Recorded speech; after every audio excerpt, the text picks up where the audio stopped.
Well, welcome everyone to Trilogy's Asian American Pacific Islander Heritage Month. We're so very pleased to put a program together. I see we have about 9 or so audience members with us in Zoom, but I do also understand that we're set up at the Beacon where we've got some of our members and staff there watching, and of course our Levi on the ground that's helping to ensure that we've got a wonderful time sharing together. I would like to introduce myself. My name is Ginger Leopoldo. I'm the Executive Director for Circa Pintig. Circa Pintig is a community arts organization based here in Chicago. We're celebrating our 30th anniversary. Myself and Levi actually are founding members of our organization, and we work on social justice through the arts. So we're very pleased and happy to be collaborating once again with Trilogy and helping to support this celebration that happens every year in May. And before I continue on, I would love to, of course, introduce Mr. Eric Allen. He is Trilogy's Director of Equity, Diversity, and Inclusion. Eric, thanks so much for having us here. Hey, thanks, Ginger. Really excited about today. A couple of weeks ago, well, maybe a month or so ago now, we were talking about what we were going to do for this month's Asian Pacific Islander Heritage Awareness Month. And Levi, as he always does, actually stepped up and said, hey, my organization would love to, we could partner with Trilogy and put together a really thoughtful and inspiring and informed presentation. So I'm really excited to see what we have. I've seen a lot of the content already, and again, I can't wait to share. Excited for those who are here. Anticipating more folks will be jumping on as we do a Trilogy. It's come as you can and come when you can kind of a atmosphere. So again, welcome to everyone who's already here. I'm glad to see folks there at the Beacon. Hey, Levi is I call him our man on the street now, so he's there with the crowd out there. So. And I understand they have some food. I'm kind of jealous. But thank you, Ginger. And I'm just going to sit back and watch and enjoy. Fantastic. Well, we will be having Eric stepping in. He's got some Trilogy and some facts and information to share with us as he has taken the time, just as I have, to build more of our awareness about Asian American Pacific Islanders. And of course, this is quite a large population, many cultures that we're looking to celebrate. And really what we've put together here for everyone today is just a sample. So this is definitely not all inclusive as we would like, but we've got 90 minutes together, and we hope that we can share with you some of, if anything, the important messages that our clients and our staff have shared as well. And this is one thing we looked forward to highlighting, is being able to share our own stories with one another. And so that is really quite exciting. I will have slides that I'll be sharing with everyone for us to see. There'll be some videos, interviews as well. And also, if anyone has any questions, comments, feedback, feel free to write that down in the chat box. Again, I know Eric has got his eye on there to maybe bring up any comments, feedback. You've also got, of course, reactions. I love the celebration one there. If you're on a Zoom call, of course, we can give out some hearts as well. We do ask for everyone to stay muted if you are able to, just so that if we're watching one of the videos or interviews, we don't interrupt. You're welcome to keep your camera on, but that's not so necessary. I know for sure myself, Eric, and those of us there at the Beacon will keep our cameras on. And again, on those parts, I'll be sharing the slides. That's what we'll be seeing together. Our session is being recorded as well, so that we hope that we can share this to our larger community even after our time together. So we do just welcome and thank you all for being here. So here we go. Let's get started. We've got these sets of slides.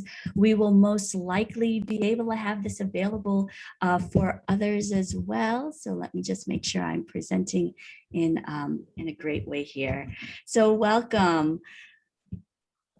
Asian American and Pacific Islander Heritage Month is a period of the duration of the month of May for recognizing the contributions and the influence of Asian Americans and Pacific Islander Americans to the history, culture, and achievements of the United States. Here is an infographic from the Census Bureau about the total population of Asian Americans in the US. This is from 2019. And as we see, Chinese and Indian Americans make up about 47% of the Asian American population. I myself am a Filipino, and we are third there when it comes to the population. And as we can see, quite a list of the other Asian Americans that have been, that we have data for. Population-wise, of course, it would be wonderful to have seen, what the representation is of here in Illinois, and if not in Chicago and Chicagoland. But just to give us a little bit of an orientation of Asian Americans in the U.S., this is something from the Census Bureau. And so today we are going to be celebrating together. We will be hearing from our members at Trilogy, our staff as well, and we'll go on ahead and get started with our first interview. She says that she is proud, a proud Korean because of her family.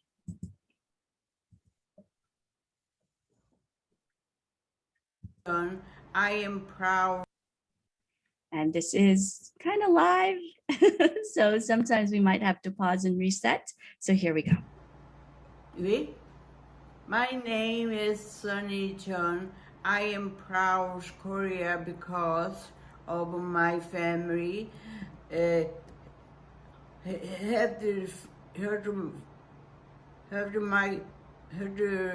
friend is my mental health. So being proud of our family is, of course, a theme that we can all connect to. Here is a video of Korean folk dance. It is a long drum dance video.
right, so that was a wonderful video of Korean folk dance, long drum dance.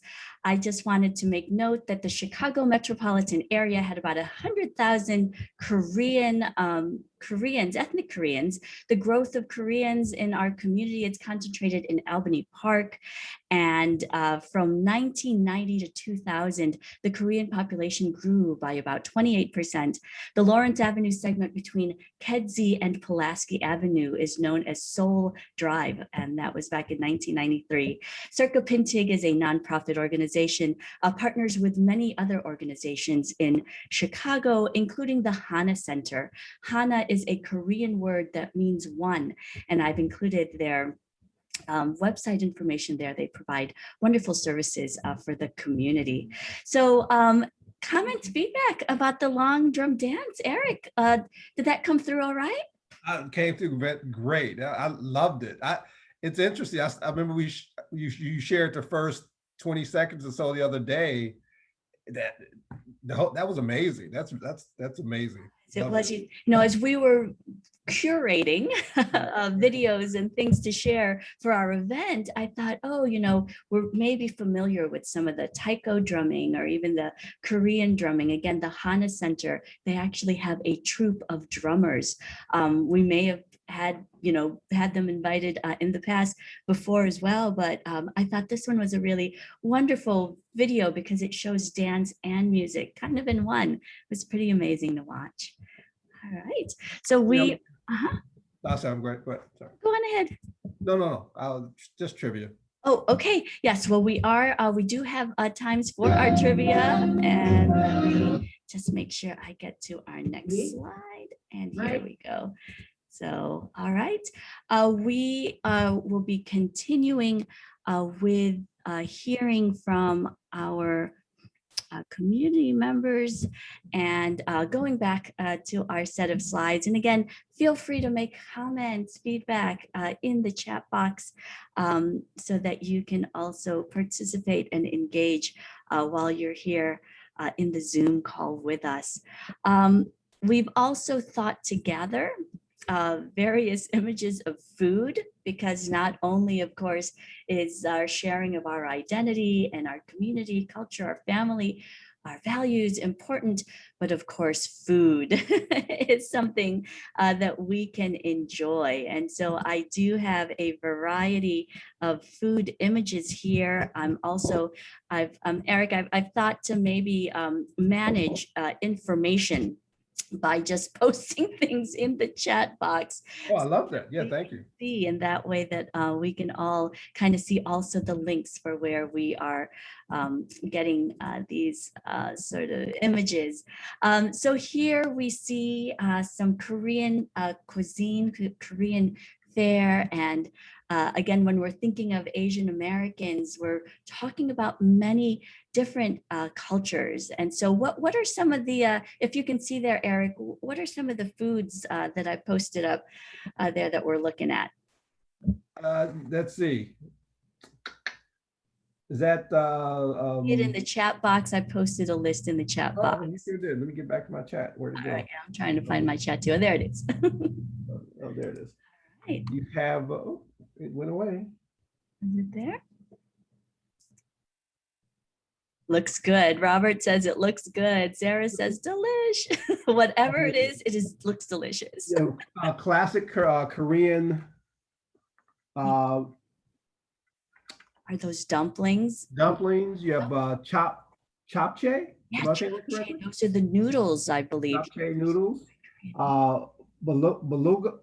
This one is bulgogi. Bulgogi. Yep. So that gets. Say it like it's spelled. That exactly. That gets grilled up. It's Korean beef barbecue. You know, I have enjoyed some Korean beef barbecue over the years. It's very good. Yeah. It seems like this is being set up for like a hot pot or something. I know that's pretty popular when going out to eat Asian foods. And then this here is a classic Korean bibimbap.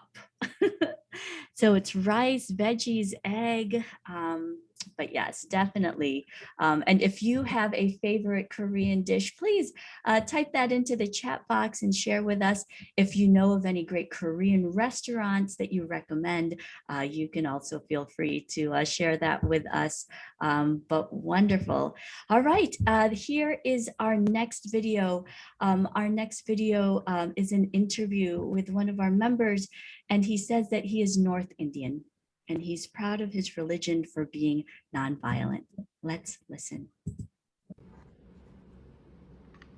Hi, my name is Jay Thacker. My ethnicity is I'm Indian, North Indian, and what makes me proud as an Indian is my religion, and my religion basically is founded on nonviolence, and what India has contributed to American culture is that we brought the main thing I think is that we brought yoga from the east to the west. And another question is that what is my mental health recovery? What that means is taking responsibility for my illness and getting better every single day. Thank you. Wonderful. What another wonderful sharing. Again, it's been so wonderful preparing for our event, Eric, as we were able to get all of these stories and connections from our members. Do you know if there's a neighborhood, Eric, in town that has a community of In Indian, Mhm. I believe isn't that west on Devon, if I'm not mistaken? Yeah. I think what they call it is a little India. Yeah. There is a strip over by Devon, north, right? Maybe not even too far from some. So Little India is what it's called. Chicago is home to nearly 4 million people. But on a smaller scale, and that must be Chicagoland area, 2.8 I know is Chicago, but there is a district of neighborhoods, like little villages. And so there is Little India that is just right there, a neighborhood in Chicago. And I'll pull up the map here.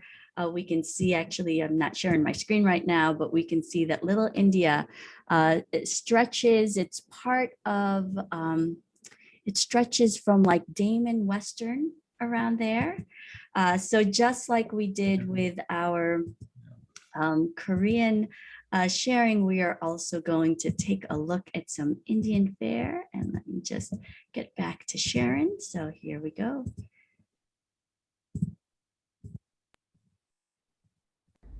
Actually, we do have another video. So let's watch and listen.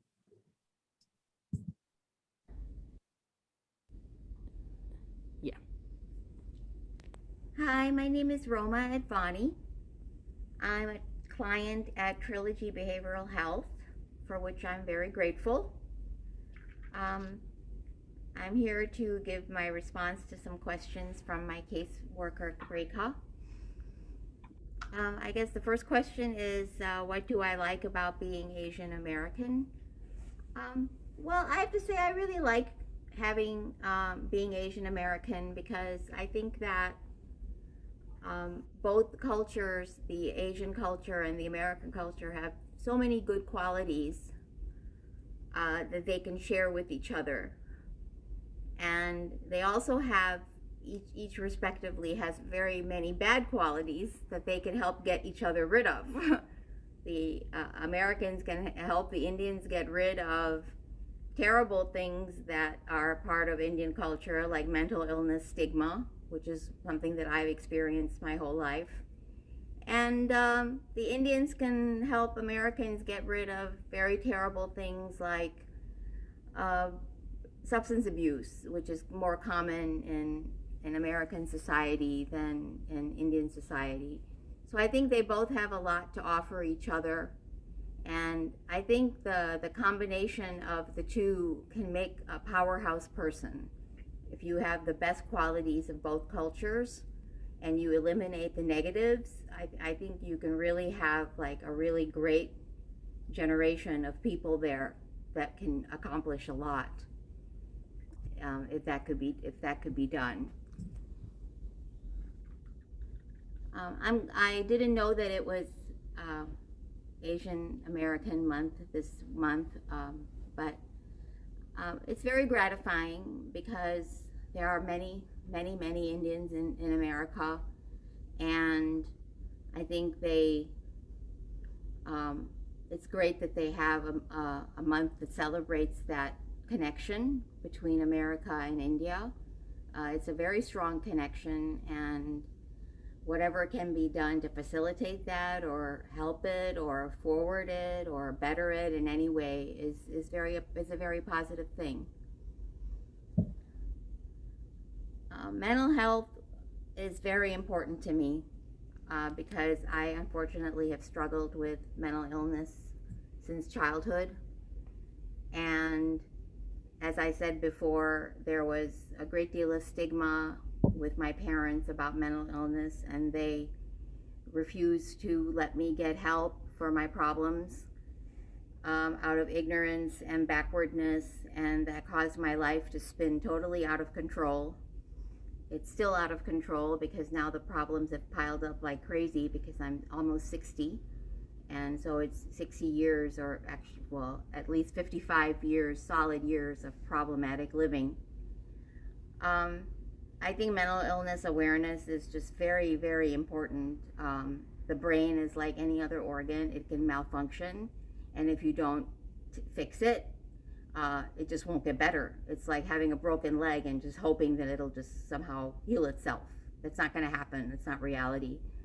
And I think there has to be a major awareness of that. I'm very gratified to see the narrative has changed so much for mental illness since I was growing up. Just yesterday, I was watching something on TV, and I said, it was something about mental illness. Some company is putting some content out there. It was actually a beer company, not even anything having to do with mental illness, but they're putting some content out there about mental illness awareness. And I said, well, I could have used that 50 years ago. I really could have. And it would have made absolute worlds of difference in my life if that awareness had been there, that's there now when I was growing up. But sad to say, it was not there in the Indian community, and it really wasn't there in the American community either. It was very ignorant back then during my youth. So I'm glad to see the narrative has changed and that people can now get the help that they need and move forward with their lives instead of staying stuck in a depressed state and just letting their lives just totally spin out of control. So at the end, being an Asian community member, would you have any specific message to Asian people who are struggling with mental illness? I would say from the bottom of my heart to get help and go for several consultations until you feel like you have found somebody, a therapist, a doctor that understands you and that you can work with. You'll see what a difference it makes when your brain is working the way it should work, and you'll see like how much of a better life you can live and how much a better life your loved ones can live, because they're not living with a mentally ill person anymore. So I would say there is a lot at stake, and if you neglect getting help, you could lose a lot. Thank you.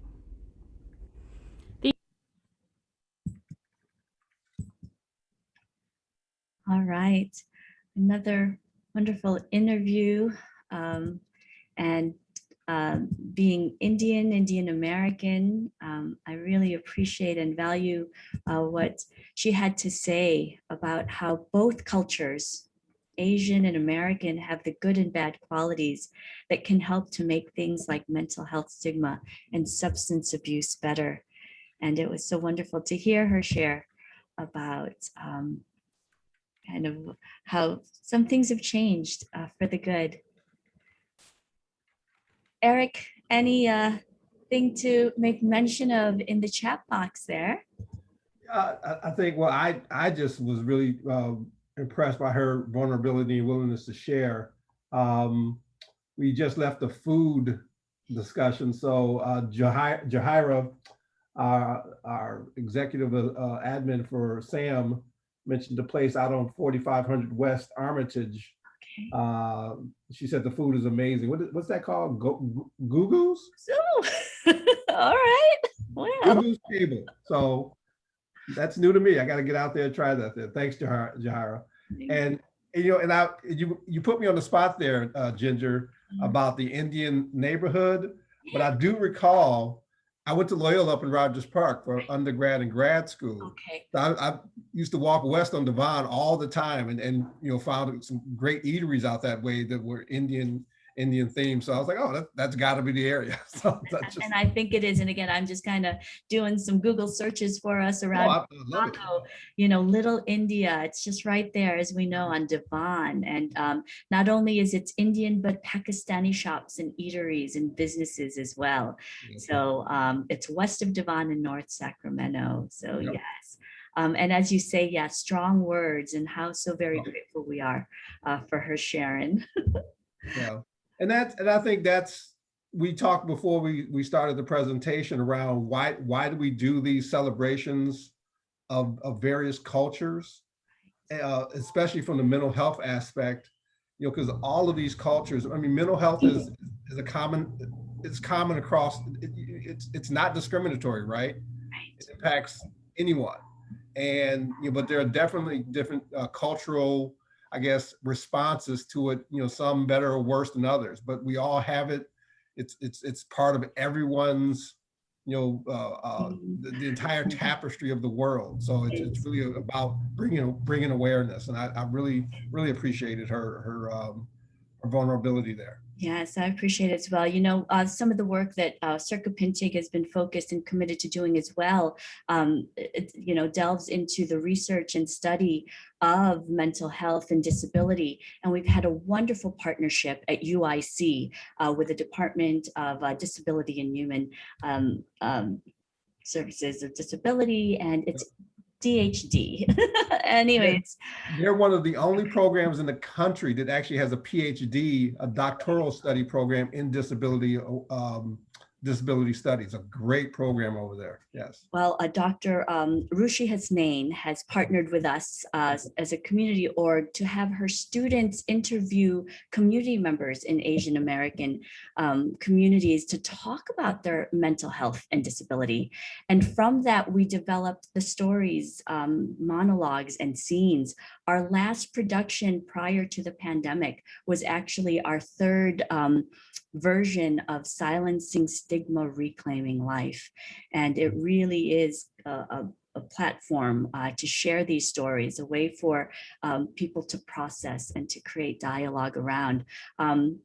So when we had to continue on with the program with Capstone Scholars, pandemic happened, we couldn't have these in-person interviews anymore. We ended up having a podcast for it. So we'll be sure to listen in on some of those stories. And I'm hoping that Circa Pintig can help to share some of these stories that we're hearing today as well. So maybe as we are recording our session together, we would love to be able to share this with our community also.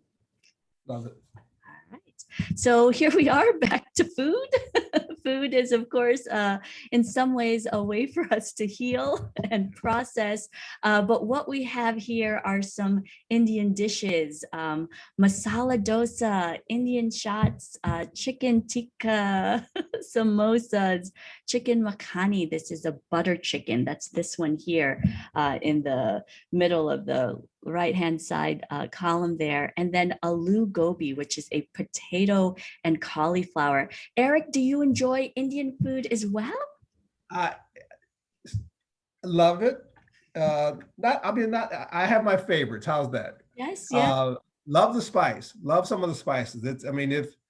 My wife is a fan of spice, so I've kind of gone over the years, really gotten familiar with the different spices from around the world. But Indian food is right up there in terms of, some of the dishes are amazing. It is, yeah. Looks like there's some great Indian food at Hima's Kitchen. Thanks, Samantha, for letting us over. And it's just over there by Jarvis. Another place, Sabri Nihari on Devon. Yum. My favorite, now I can't handle spice too much. I've got a little sensitive stomach. But one of my favorites are these these samosas. They're vegetarian, they're fried, they're yummy. They're often made Very. with peas. Yep. Sometimes you've got the chutney to go with it. And there are those wonderful bakeries that we can go and pick some up from. So how exciting. I love all the sharing. Please keep sharing in the chat box. So one of the things we have next here is actually a recipe. A recipe here is for the potatoes and cauliflower cooked with onion, tomatoes, and spices. This is a very popular Indian recipe. It's also vegan.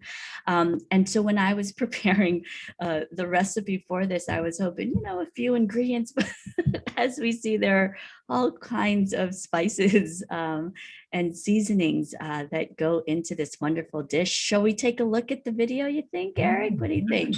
Yes. All right, let's go on ahead and see. Maybe we can Anything with food, I'm all in. anything with food. Maybe we can pick up some of these ingredients and try it ourselves at home. Let's take a look.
What do we think of that food demo? That, you know, I'm gonna write this down. That looks so good. I'm gonna get the link to that video for us in the chat box. Looks great. Yep. So we've got Zara mentioned as well that Little India on Bryn Mawr lets you pick your own spice level. She says, if you'd like to make your own Indian or Pakistani food, go to any market on Devon.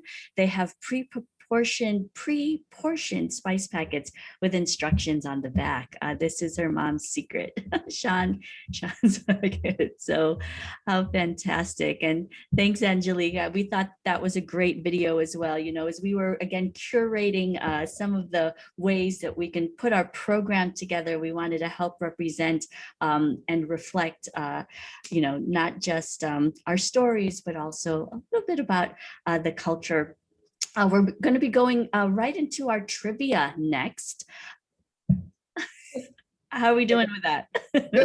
We're good. Just got a quick. You mentioned it early in the presentation, Ginger, just in terms of the variety of cultures and of people and of languages that are all under that Asian or Pacific Islander umbrella. Yeah. Because too often, for the uninformed or whether it's unintended or not, when people think of Asia, they think of China or they think of Japan. Got a question, and this is, my wife, she accuses me of being a vessel of useless knowledge. So this is just adding to that. But how many, does anyone know how many nations are found on the Asian continent? You can throw the answer in chat, and the first one we'll get make sure we get a gift out to, and we'll give you about 20 seconds. I know you can look it up, but let me. So how many nations comprise Asia? The Asian continent. Yeah. How many are we talking? Oh boy. It's just a roundabout number.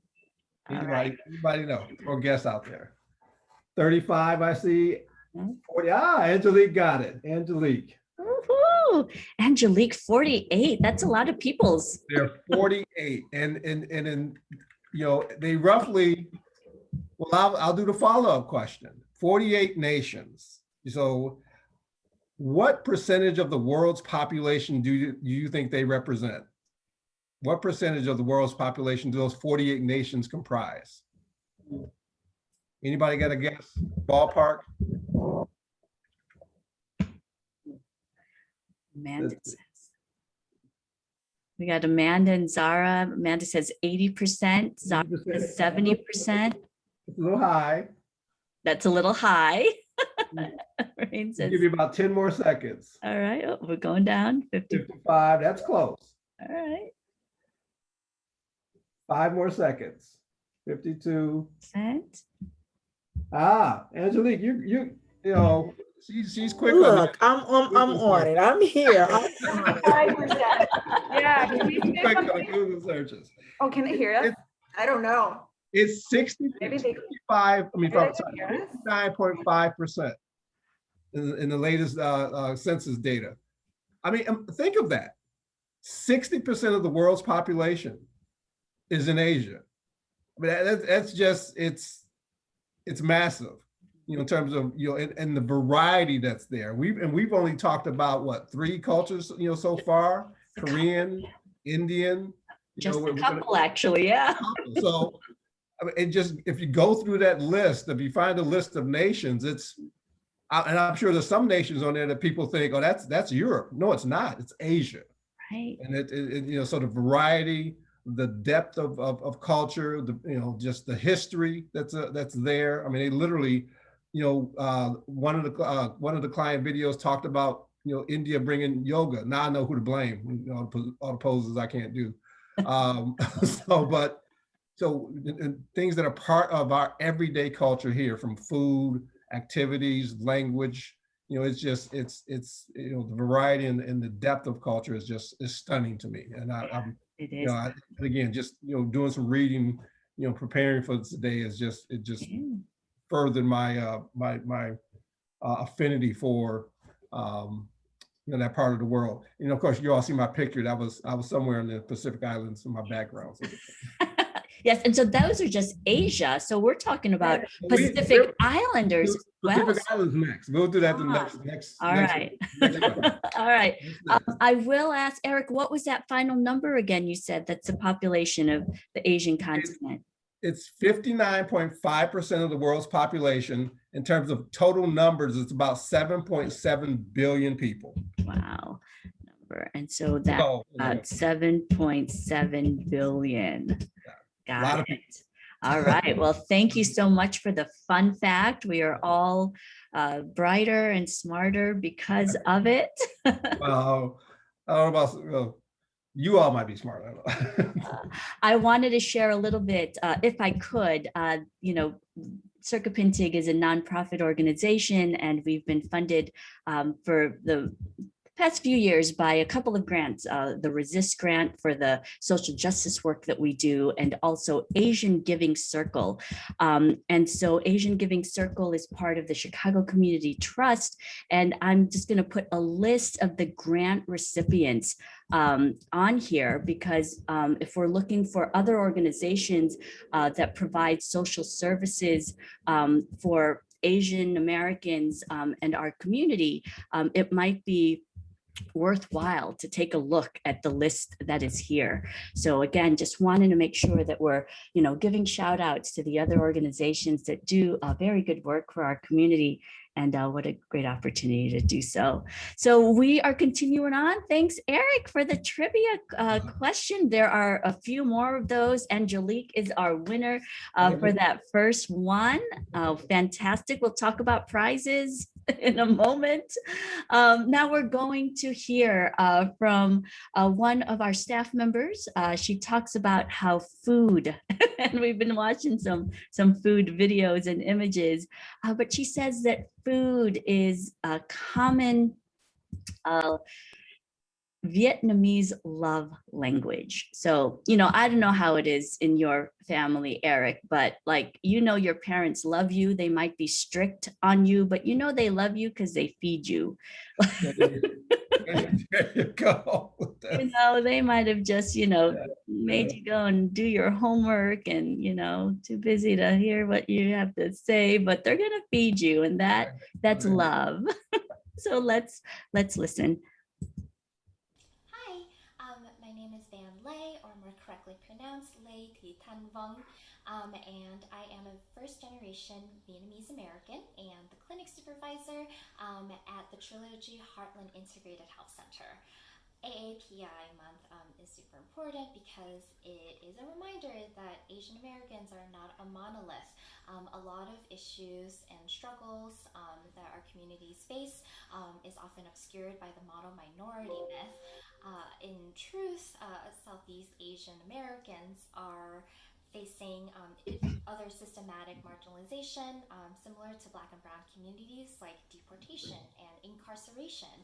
And I hope that, as people learn more about our history, we are reminded that Asian American history is also U.S. history, and that the intergenerational trauma that's faced by a lot of people in our communities require access to mental health services that are currently not so available.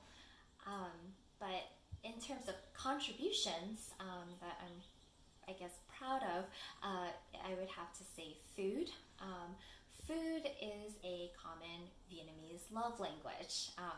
It is our culture. It represents our history, the way that there are so many influences in Vietnam from China and other Southeast Asian countries.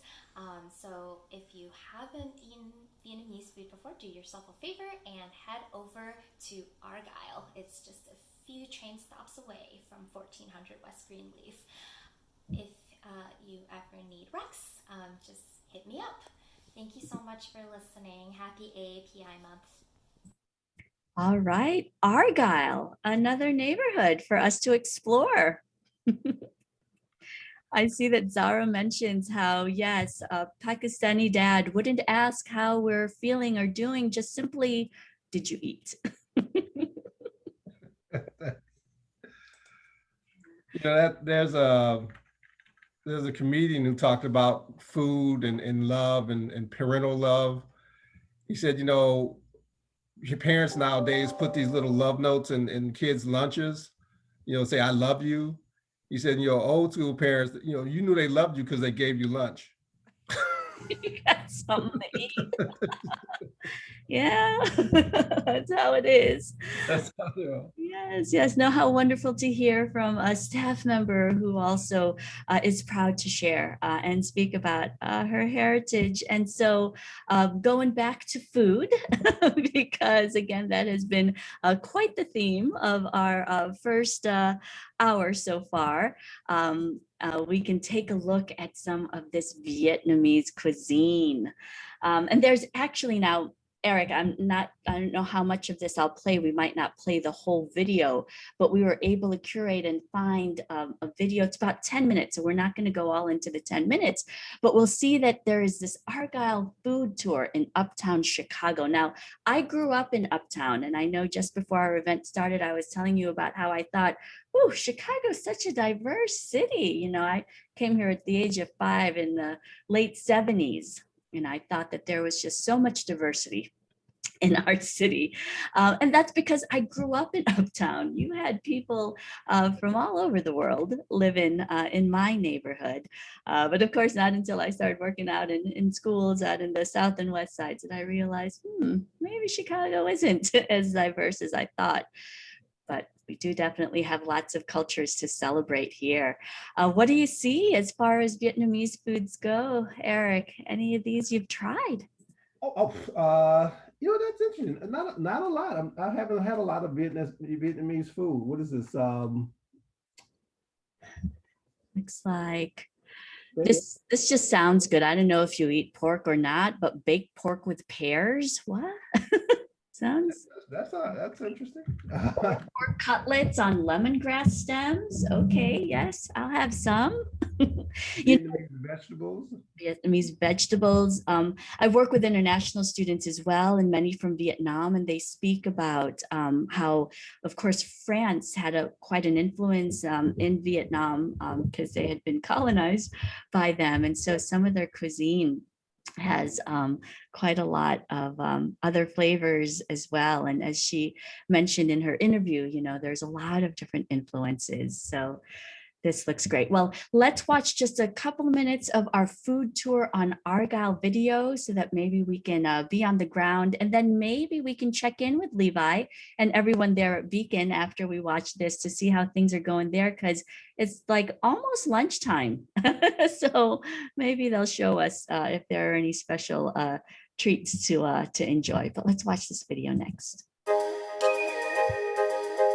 From festivals to mom and pop shops, lots of great food and colorful murals, Argyle Street is one of our favorite areas to explore in our neighborhood. Some call it Little Vietnam, others New Chinatown, or just Argyle. This is the section of Uptown where you can experience some of the most amazing flavors of Southeast Asia. Vietnamese, Cambodian, Thai, Laotian, and Chinese. For over 50 years, immigrant families have brought life and culture to this neighborhood. We have like various murals with different artworks in Argyle. I think it's really cool that they do this and they show a little bit of the culture.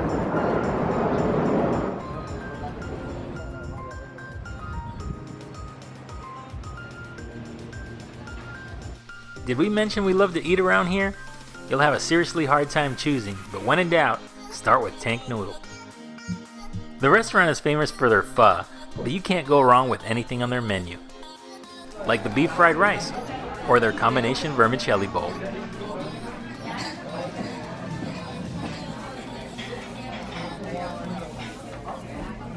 All right, dig in. Have a nice bite.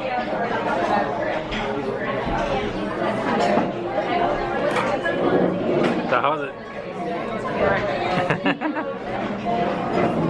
It tastes exceptionally well. Most times I get a different variation of it. I mean, they're all great. But this is what I'm thinking of when I think, I have a great fried rice. This is it. What's also cool is that Argyle has the first shareable street in Chicago. It's pedestrian and cyclist friendly, so you can leisurely stroll along the different restaurants and local stores.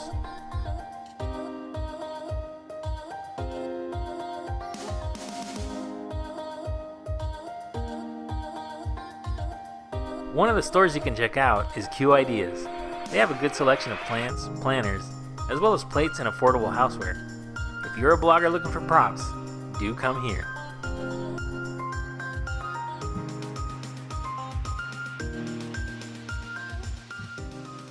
If you're craving a lighter lunch, then Bale Sandwich Shop is another favorite.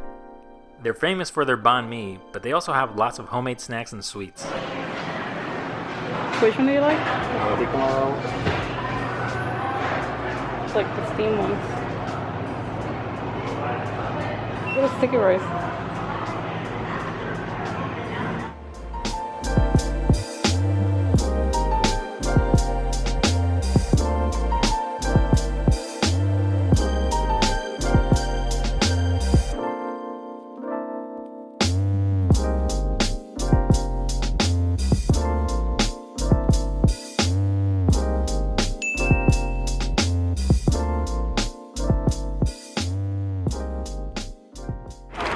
both took out the jalapeno.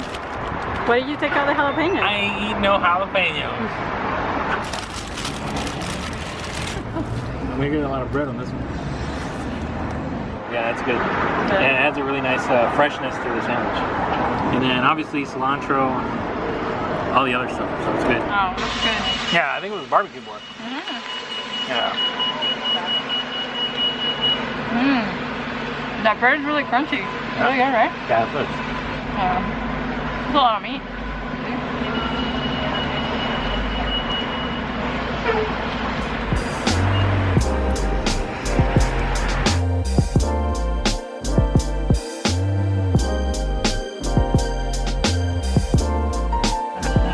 What does it look like? It looks kind of jello-ish. Your favorite. Well, here we go. That Ned is calling you.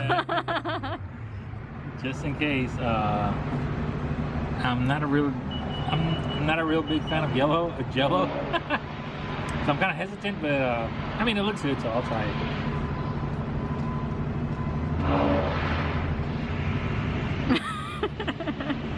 Flavor's good. Flavor's good.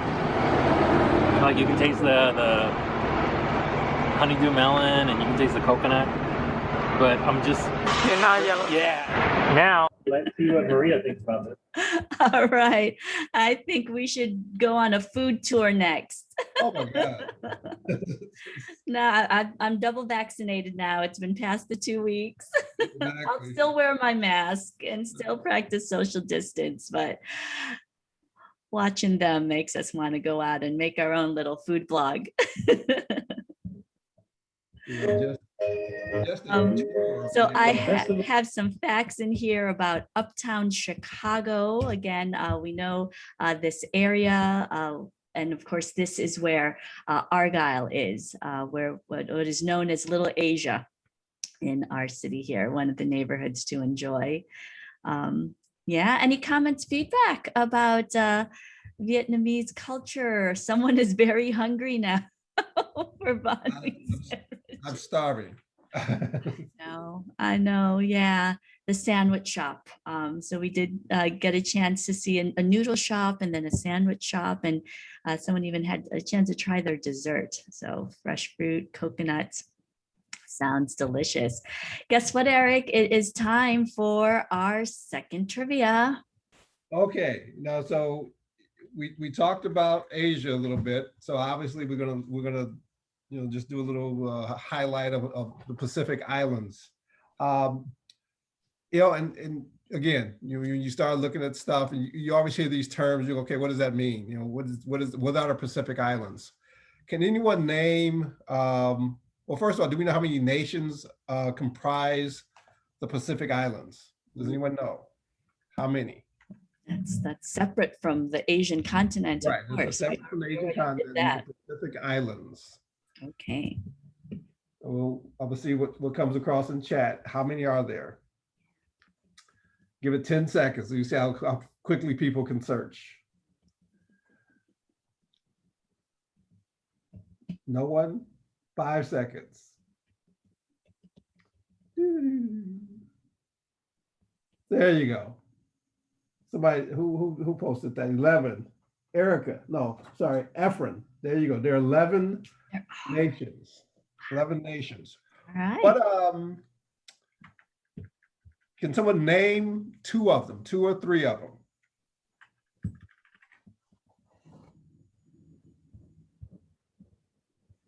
And one of them is actually its own continent.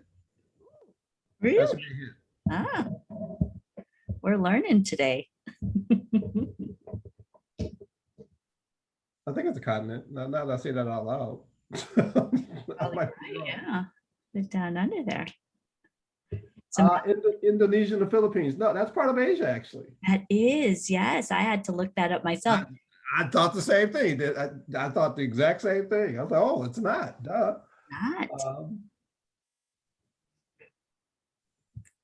But so no one, not Pacific yet. Islands, Pacific Islands. You had a big clue there. One said is its own continent. Now there are only 7 continents. I believe it's its own continent. I might be wrong. I said that out loud. Start with the letter A. It does start with the letter A. Okay, yeah, I know this place. It's here on my map. It's just right below Indonesia, actually. There you go. Yes, it is. The Philippines, even though we are 7,100 islands, the pearl of the Orient on the Pacific Ocean, right. This is true. We are not considered Pacific Islanders. We're considered Asians. Yep. Yeah, no, the larger nations in the Pacific Islands, one is New Zealand. Okay. The other is Australia. Wow. So that's considered, well, we got the Cork Islands out there, the Marshall Islands. Right. Would Guam be over there? Guam. Toga, I think I'm pronouncing Tonga, if I'm pronouncing that correctly. So again, not a lot of people, they real quick fact, in terms of total population, it's only about 2.3 million. Okay. So, but when you think of the space that they cover, yeah, I'm gonna throw out this simple fact: they represent roughly 15% of the world's surface area. So it's a giant, big, yeah. Enormous, it is enormous space. Just like I said, going from all the way down to Australia, up through Marshall Islands and the Cork Islands, and that entire span is, you don't want to be lost out there. I guess that's my answer. Well, I'm so glad that your virtual background is there on the Pacific, because at least we're representing. It is a, we were trying to plan an anniversary trip for next year. We were thinking of the Maldives out there. Oh my goodness, I've seen photos. That looks like paradise. Yes, it does. So, on our bucket lists for sure. But it's one of those places you need like 3 weeks. Definitely. It takes a week to get there. So it's take a little sabbatical out there, maybe. Exactly. New Zealand. So we should also be celebrating and representing Australian and New Zealand culture. I know the Maoris are in New Zealand. They do that haka dance before the rugby games. Yes, they do. Australian, there's many Australian actors I know that would be surprised to know they're from Australia, but thank you for these great facts. I actually saw the Maori dance at a rugby match at Soldier Field, 2 or 3 years ago. They had a rugby day in New Zealand. The All Blacks were there. That's them, natives, yeah. And they're not, some folks believe that all the players are Black. That's not what's called all Black. Their uniform is all Black. So it's all Blacks. It was great, and seeing that War dance in person. Me and my family were literally like second row on the field. It's pretty inspiring. It's you're ready to run through a wall, I think. Oh, that's pretty amazing. I've seen some of those videos where they'll have like, someone, a New Zealander, a Maori marriage, and all of the groomsmen, might do their haka dance, and you'll see the bride just in tears, but it's such a very powerful tradition, part of their culture. Pretty amazing. I'm sure it must have been really wonderful to see something like that live. It was. It was. I think my daughter recorded it. She loved it. My son was like, he was like 7 at the time or something, 8, and he just like, oh my. Wow, I want to play rugby. That is pretty amazing. Well, when it comes to ethnic studies, it's about our identities. It's about our history. It's about how do we know where we get our stories from. I'm also preparing for another one of these events tomorrow. And it was very interesting for me to prepare because we want to make sure that we're also being acknowledging the Native people. So do you know, and this is a little sidetrack, but related, Eric, are you familiar with the indigenous tribes that are here in Chicago and the Chicagoland area? No, that's a great question. Native American, indigenous. It's funny, Jeff and I had this conversation the other day about language and labels. Okay. We were talking Native and indigenous versus American Indian, which I'm like, that's not a real thing. But Columbus thought he was in India. Let's not go. But But no, talk to me a little bit about that. All right, all right. Well, let me just do a quick share of this. And I understand I just got the text from Levi because we were going to check in on the at the Beacon Center as well. And they'll be getting some food soon. But tomorrow, Circa Pintig actually has a new partnership with the Chicago History Museum. Chicago History Museum is looking to open up, their archives and their exhibits to represent more voices of color, people of color, more stories that really reflect many more communities. And I believe this must be a challenge and a struggle for many institutions who, have collections that might not be representative of, the people that they're looking to serve today. And especially now with education, of course, we'll be talking about some of the current events and things that's been going on, but education seems to be key. And so oftentimes we look at institutions like museums to help and educate us about other cultures, other heritage artifacts and such. And so this is something I prepared for my event tomorrow. They're going to have a family day. It's actually, they've got a civic night tonight. I'll share the information for the link if you just go to Chicago History Museum. So there'll be a great dialogue there. And then they also have tomorrow a family day. But I see Levi before I talk about our land acknowledgement. Hi, Levi. How are you? Can you unmute and say hi to everyone? Yes, okay, we're good. And Sarah here is helping me put up the Asian food. Okay. Feedback? And, sorry about the echo. Yeah. So you say you had picked up some pancit noodles. That's Filipino. There's some egg rolls. Adobo. Adobo. How lucky. I'll be there in 10 minutes. Can you? Exactly. I'll just be on my car. Oh, how wonderful. Well, we'll check back, Levi. Maybe once someone gathers a plate, we can take a look and check and see. All right. Thank you. All right. Here we go. So let me share with everyone this Eric here. It's, into the few slides that I set up for our event tomorrow. For families, for the children, we want to have a land acknowledgement. We acknowledge the sacred land where we work, live, learn, teach, and build community. This has been a place where people have lived for over tens of thousands of years. Now, this land in the Chicago area is the ancestral lands of indigenous tribes, such as the Council of the Three Fires, comprised of the Ojibwa, Odawa, and Potawatomi nations, as well as the Miami, Ho-Chunk, Menominee, Sac, Fox, Kickapoo, and Illinois nations. They have stewarded this land for hundreds of generations, and we recognize that invaders have repeatedly violated their sovereignty, territory, and water of the original inhabitants of this land for over 400 years. We extend our respect to the citizens of these nations who live here today and their ancestors, and to all Indigenous people. We also affirm that this acknowledgement is insufficient and it does not undo the harm that has been done and continues to be perpetrated against Indigenous people, their land, and water. We also acknowledge that they are still here. Thank you. Wow. And so there is find out the land you occupy at native-land.ca. And you can go onto that link to, if you're visiting family or friends. We think it's important to make these kinds of acknowledgements.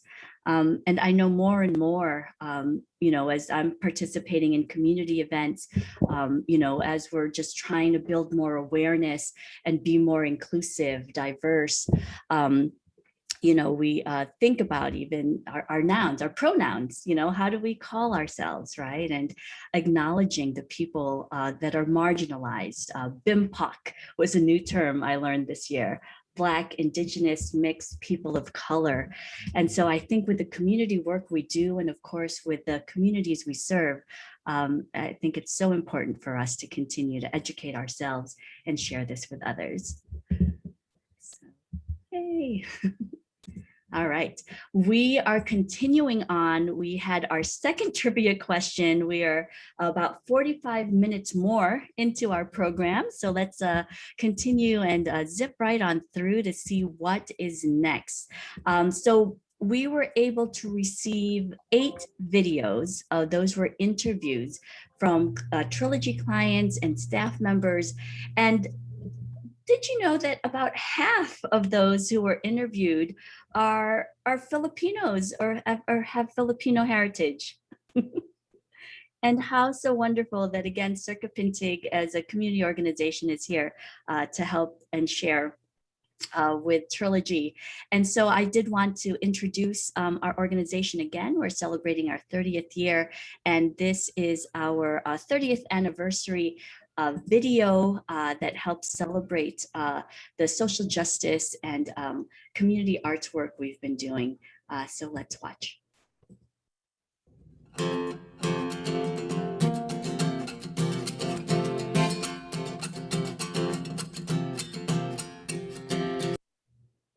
One world, one world, one world, one world.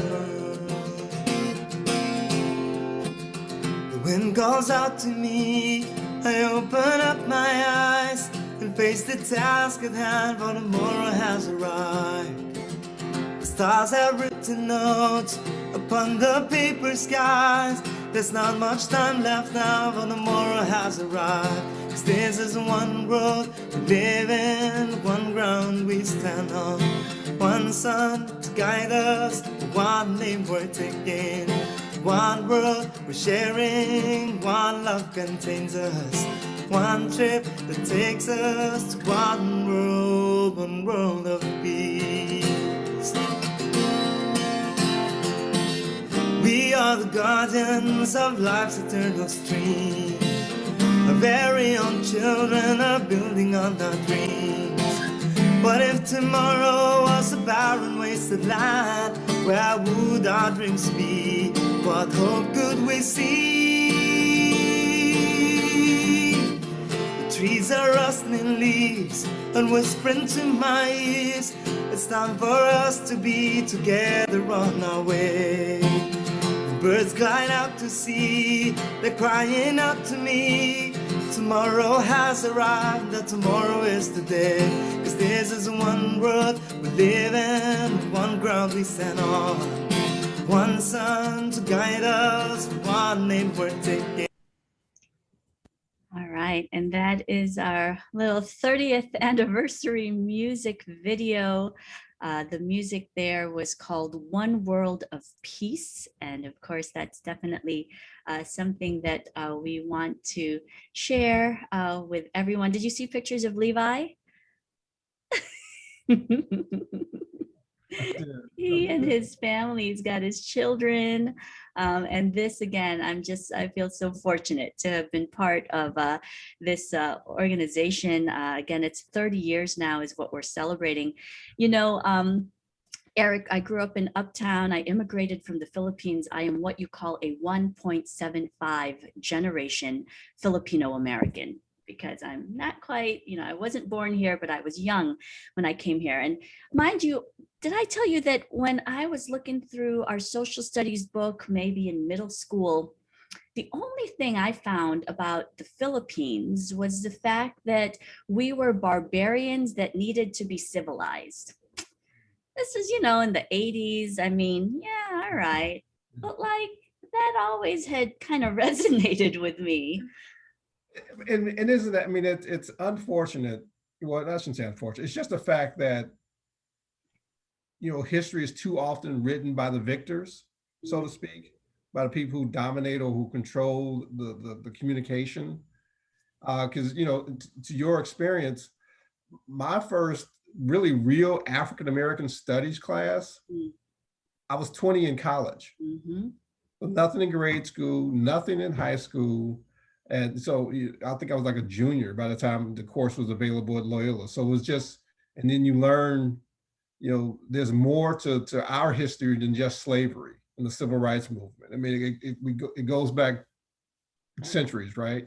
Same thing in studying, Asian Pacific Islander. It's, some of the original cultures, so to speak, come from Asia. It's just,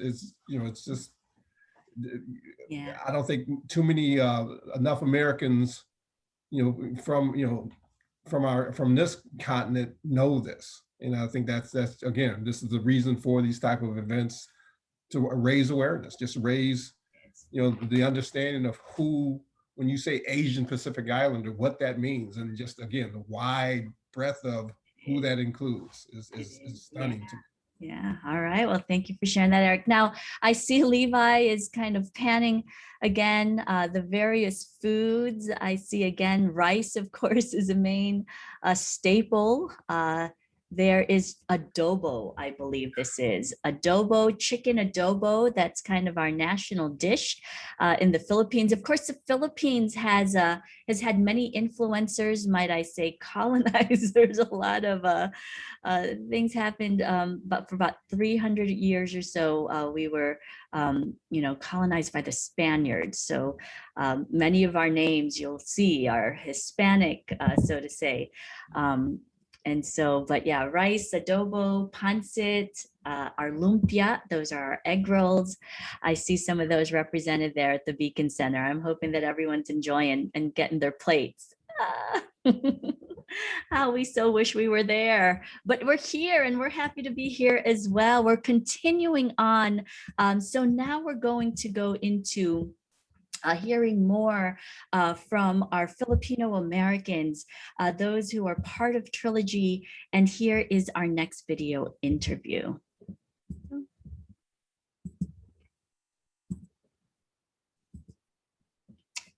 He says that America has much to benefit my people, and in return, we create an image of success to help others in America. Let's hear from our Barkada. Hi, my name is Victor Gutierrez, and I'm a client here at Trilogy Behavioral Healthcare. I'm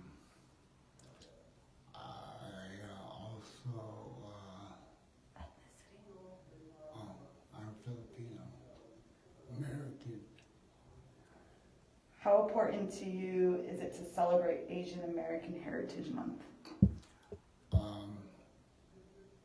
It's very important. I believe that some of my constituents who come here from the Philippines often have a difficult time assimilating, and a lot of these people are lonely. So I believe that this month celebrating Asian and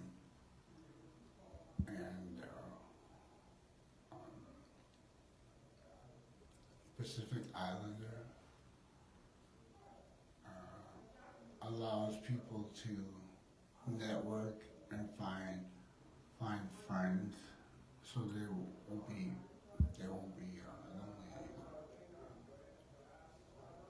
Okay. And what makes you proud of the Asian community contributing to the American identity? Well, like my brother and sister and myself, growing up in America, we learned that there are certain opportunities that are available to people like us, white people, and to create an image of success and helping other people. And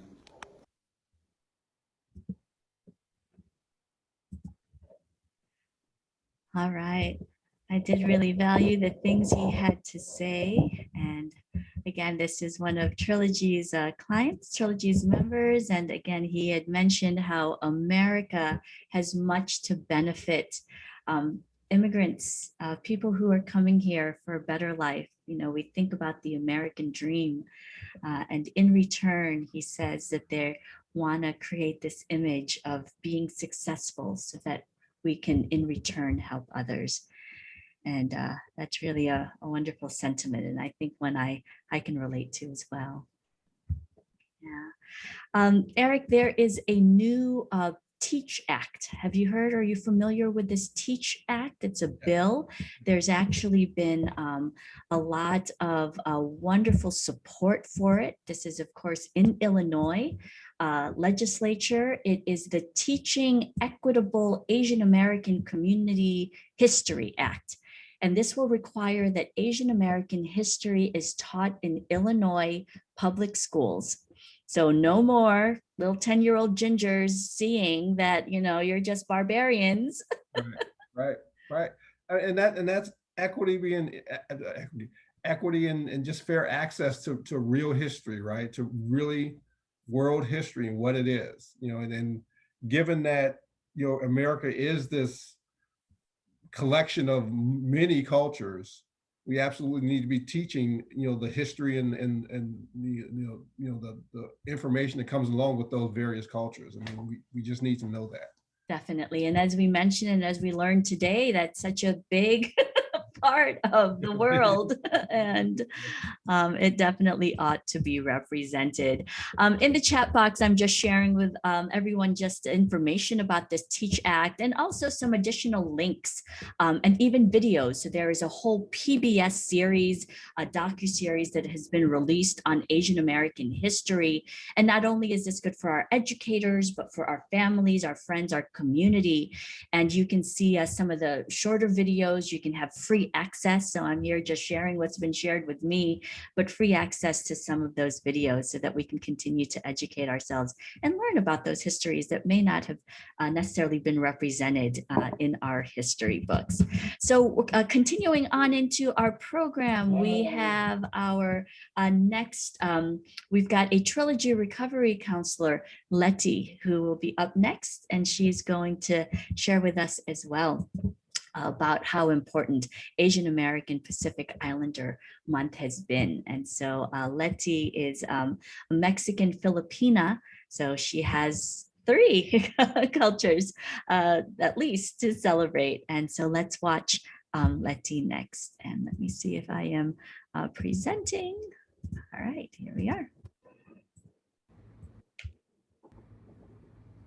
Hi, my name is Letty Villasenor, and I'm a recovery counselor with the ACT Phoenix team. And just a little bit of my background, I'm Mexican and Filipino. Both my parents immigrated here to the United States where they met and were married. And I was born here as well in the United States, which makes me first generation. And just a little bit about this particular AAPI month. I'm very proud of the community and to be part of the community and just the amazing things that they have done here in the United States. I don't think a lot of people realize how much they've contributed or helped build this country. And I'm hoping that we've taken this time to really discuss these contributions and really what they've meant to us, not as a community, but as a society, as a country.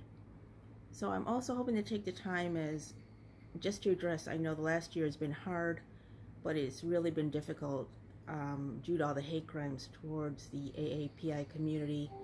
So I'm hoping during this time we could also open conversations about not only who we are and what we've contributed and, you know, what we want to be a part of and what we want to bring to this community, but also as to ways of ending hate and racism and the stigma that has not only been prevalent in the last year, but really kind of a sad reality within our country. So I'm hoping that somehow we all can take some time of not only to learn and talk about the good things about the AAPI community, but we can also talk about how we can end the stigma that goes along with being a part of this community, and also just give a space for everyone to heal. But thank you for letting me contribute to this celebration, and I hope we can all celebrate and learn to live peacefully together. Thank you. All right. We appreciate that message from Letty. And again, being able to live peacefully together has been her main message and takeaway. Continuing on, we are going to hear from Jasmine, who is also a Trilogy. She is also a recovery counselor. She says, belonging to a community with so much history. This really does tie everything all together. And I see that folks are starting to eat. My name is Jasmine Holiday. I am a recovery counselor here at Trilogy. Hey everyone, my name is Jasmine Harige. I am a recovery counselor here at Trilogy, and I've been here since October of 2019. I love Trilogy, and it's awesome that we're taking this time to celebrate Asian Americans. And so what I like most about being Asian American is just belonging to a community with just so much history of like how many different Asians from different countries had immigrated here to the States, including my father. He immigrated from the Philippines, and so it's been awesome just to hear that story and be like, wow, like my family's from part of that. And so I would say this month is important to me because it's a chance to just sit still and just really reflect on what that means to me being Asian American here and how hard my family had to work hard to be where they're at. And I'm very grateful for that and where I am today and how cool that I get to now be part of Trilogy and this awesome organization. Yeah, he's definitely, my family, he and his siblings struggled real hard to be where they're at here. And I would also reflect the importance of mental health awareness to this community as well, because personally, my dad and his siblings doesn't understand mental health, even though they definitely struggle with it. There's definitely a big stigma in that community. And so I don't believe there's a big, there's not a lot of education of why taking care of your mental health is important. A lot of times in my personal family, it's more like, yeah, everything's okay, smile and nod, when really they're struggling internally. And so just seeing like how that impacted them and how that impacted myself growing up, mental health is so important, and it'd be really good if more Asian Americans can accept and embrace that mental health is important and to really focus and take care of that. So just thank you all right now just for listening and just to be able to sit and reflect on Asian American Heritage Month. You guys are awesome. Thanks for listening. Wonderful. And again, we thank those who helped to gather these videos. It's been so real wonderful to hear directly from staff and from our recovery counselors as well. I see you noted too often we fear or judge what we don't know, and this definitely applies to other cultures. Yeah. And that definitely resonates. I see that people are eating at the Beacon Center. Wow. Oh, and I see Levi, he's given us a little tour. Oh, and there we are on the big screen. How Nice. fantastic. How do you think things are going so far, Eric? We have about a half hour more together. Love it, love it. You know, and I think as we get towards the end here, maybe we open up to any questions in a little bit. But you know, there was one last bit of trivia I was going to ask. But again, when Levi volunteered and talked about circumventing in terms of the expertise and the knowledge, I definitely know when to step aside and let folks run with it, because I'm not as versed in some areas as others, and I readily admit that. But quick question: does anyone know? I mean, in terms of right now, Asian Americans represent, I think the figure is around 7% of the U.S. population. And Pacific Islanders are a little less than that, around 2 or 3%, I think the number is. And over the last 20 years, those two populations were 2 of the 3 fastest growing populations in the US. I think Asian Americans increased by 80% and Pacific Islanders around 60%. Wow. Do we know what what the fastest growing population in the US is now in terms of minority groups? Does anyone know? That's a good question. Trivia. We've got prizes. What is the largest growing, the fastest growing? Right.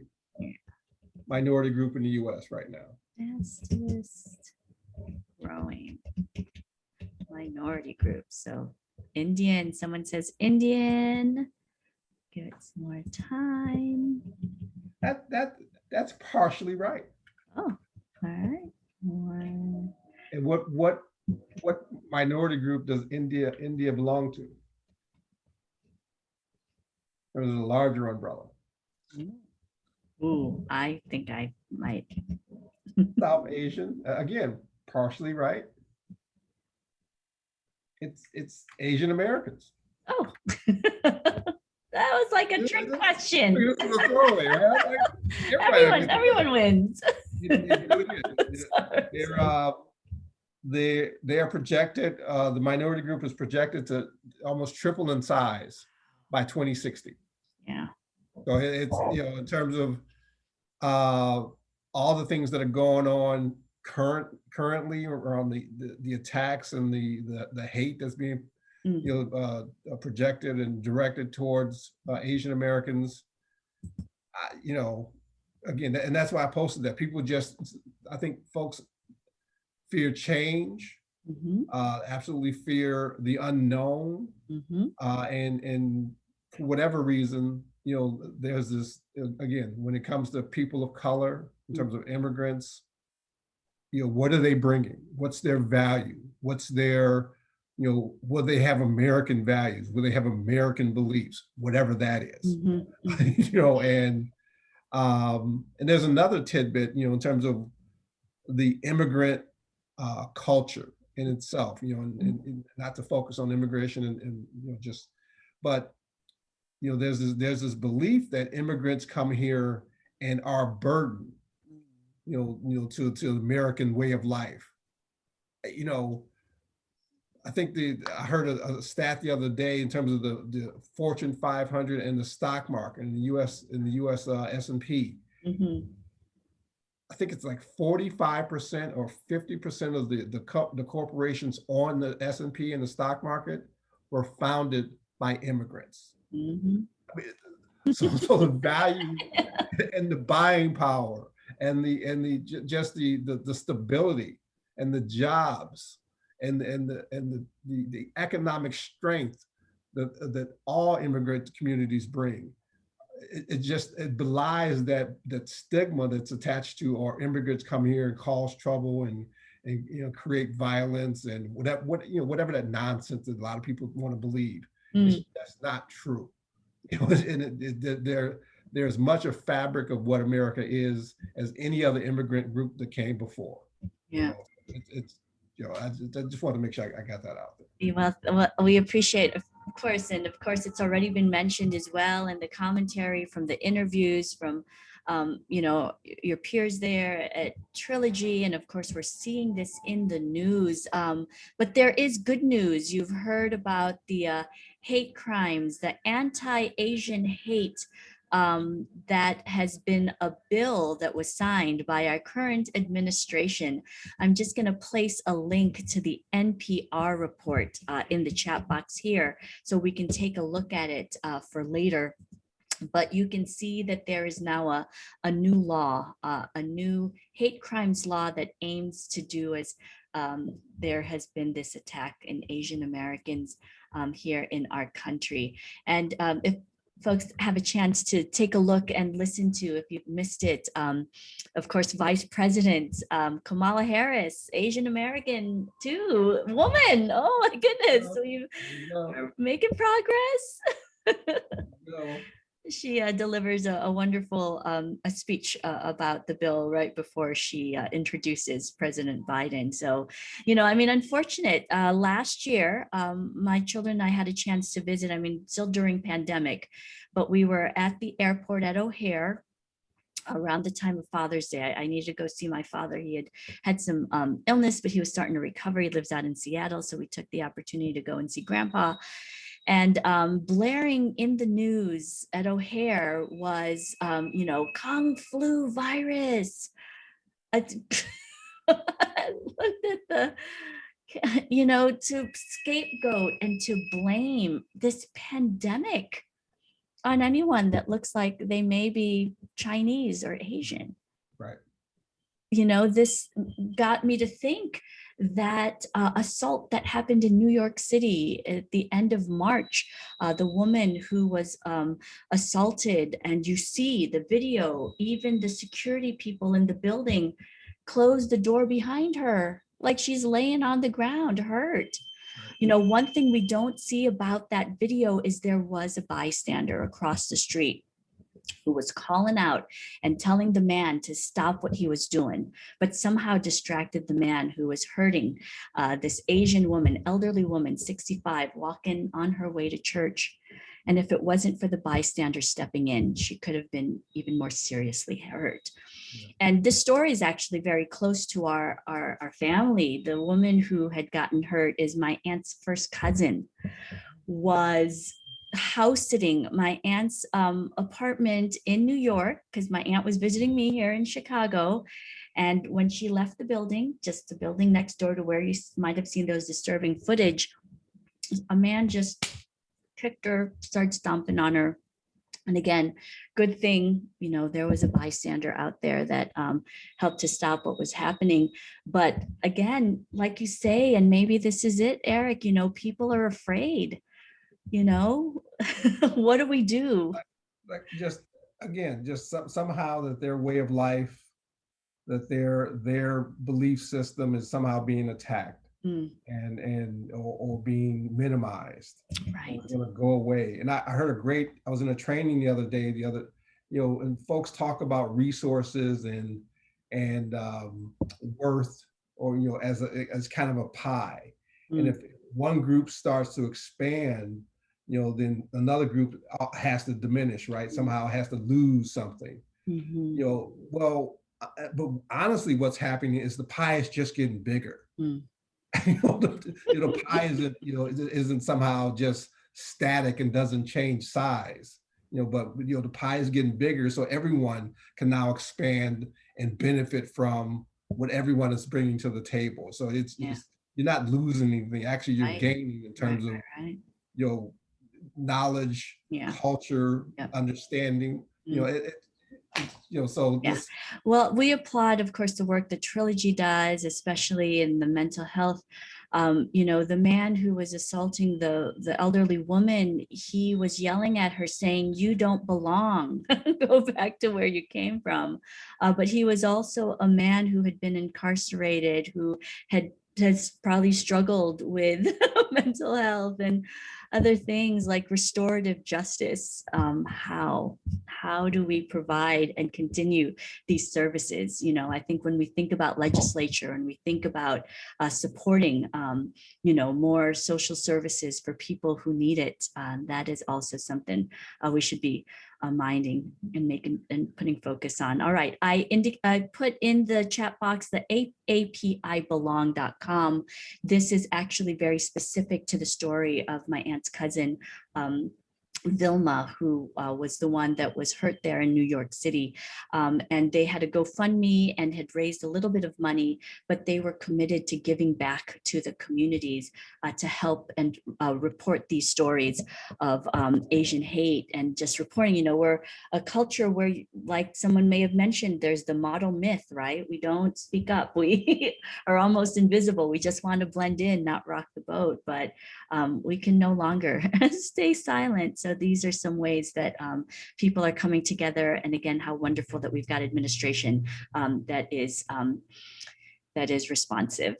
We're continuing on. We've got just a couple of more things before we wrap up, but Levi, a couple of years or, some time ago, and this actually at one of the in-person AAPI events that we did with Trilogy over at the Garfield Park District. It was in their field house. We had quite a spread, and there were performances on stage. We had dances and plays, and we even had a panel of Trilogy members that spoke about their advocacy and their recovery. It was wonderful. Well, Levi had performed with another Trilogy staff at the time a piece called The Infinite Line Between Me, Lolo, and Loco. This is written by Conrad Panganiban, one of the playwrights that Circa Pintig has produced many works with.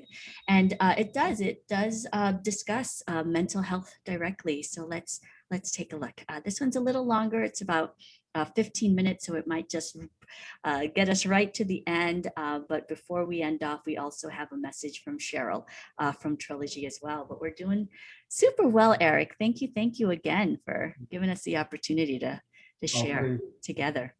No, you're doing great. I love it. Love it. Yeah. All right. So we're gonna watch our play. And here we are. What's up? My Lolo, that's what I call my grandfather, is going a little crazy. Okay, well, crazy might not be very PC, but the doctor calls it schizoaffective disorder. So he kind of sees things that aren't really there. But since it's just me and him, we got to deal with it. Even if that means I have to jump to his level of cray-cray a couple of times. Except lately it's gotten a little worse for him. People have been telling me to put him in a home, and I hear him and all, but at least he hasn't tried to hurt himself or anything. Yet. I once climbed on top of a bull, grabbed his horns, and raced through the streets of Pamplona, with me on top, waving to everyone. Oh! You see what I mean? Sounds really exciting, Lolo. Grape or strawberry this morning? Rizal, that bull was as white as a ghost and had big red eyes. A very angry spirit. Well, maybe it was because you were grabbing its horns. I felt his solidness between my legs. Wow. Okay, well, let's get off the horns and think about breakfast, okay, Lolo? So, how about grape this morning? No. Strawberry jam today. Your Lola likes strawberry jam. I know she did, Lolo. If you're keeping track out there, Lola was my grandmother. Strawberry it is. Cafe Americano. You got it. 1 cream, 5 sugars. So, what's the plan today, Lolo? I once caught 1,000-pound marlin off the coast of Cuba. Okay, fishing it is. I think there should be more squid in the freezer. Houndfish. The squid won't be enough to attract the marlins. What are houndfish, Lolo? Oh, it's a fish about this long. That's pretty long. Oh, yes. And it has lips that are this long. You're kidding, right, Lolo? No. Its lips are really that long and they have razor sharp teeth. So you have to be careful when you hook it. Okay, I think we'll just stick with the squid then, like how you taught me. I hope that the pier isn't as crowded as it was yesterday. Let's try going to Calc Bay. Isn't that near Santa Cruz? Near Cape Town. South Africa? Come into shore now, it's not safe. It is safe, Lolo. No, it's not. I know those clouds. Look, 30 minutes ago, they circled starboard side at 20 knots. There's a storm coming. Ay! A storm! A typhoon! Bagyo! Okay, Lolo, we should head inside now, Lolo. All right, come on. No. Not with them still out there. Help me, Rizal. Help me. Call for them! That fishing boat out there! You have a bigger voice! Paddle faster! The storm is coming! The storm! Well, here we go again. Hey, the storm! It's behind you! Hey! Angina! Motherfucker! Hurry up! Here they come, Lola. Look over there. They made it. They're safe. Everyone from the village is coming in to help them. Do you see anyone else out there?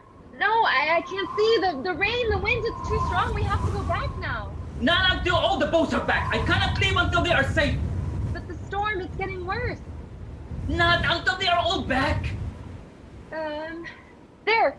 Look, over the bridge. That looks like the Cebu Darling. It's coming in. My darling from Cebu? Yes, Lolo. I can see out there. Did they make it? Yes, they made it. They're tying up now and walking back up to shore. Let's go meet them. I should have never left. Left where, Lolo? Calc Bay. There was a storm, remember? We were just on the shore waving in the Cebu Darling. That was my home. Well, this is your home now. Good old Chicago. No storms, just a lake. A really big one. You don't understand, Rizal. Lolo, your coffee is getting cold. No! You are the one who is cold. Your Lola is back there, in Calc Bay. No, she's not, Lolo. I left her there. I have to go back. No, Lolo, believe me. She's here. Then where is she, huh? Lenore!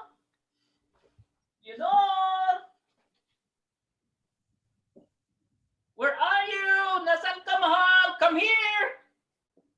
She can't come here, Lolo. You just said that she is here. Sinungaling kang bata ka, ha? Inutin! How can you lie to me like that, huh? About her?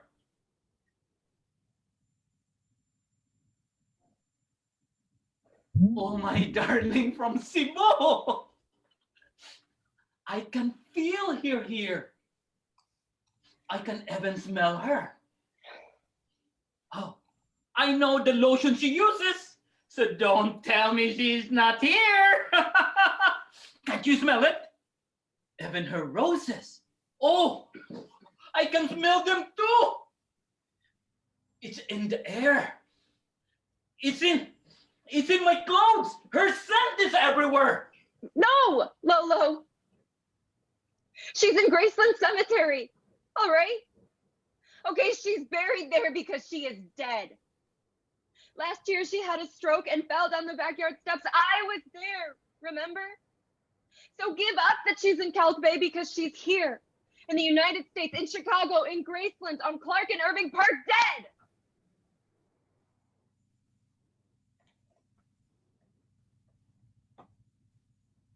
Can we visit her? I'd like to visit her. We can take some of her roses from the backyard. The white ones. She will like to see her favorites again. Yeah, sure, Lolo.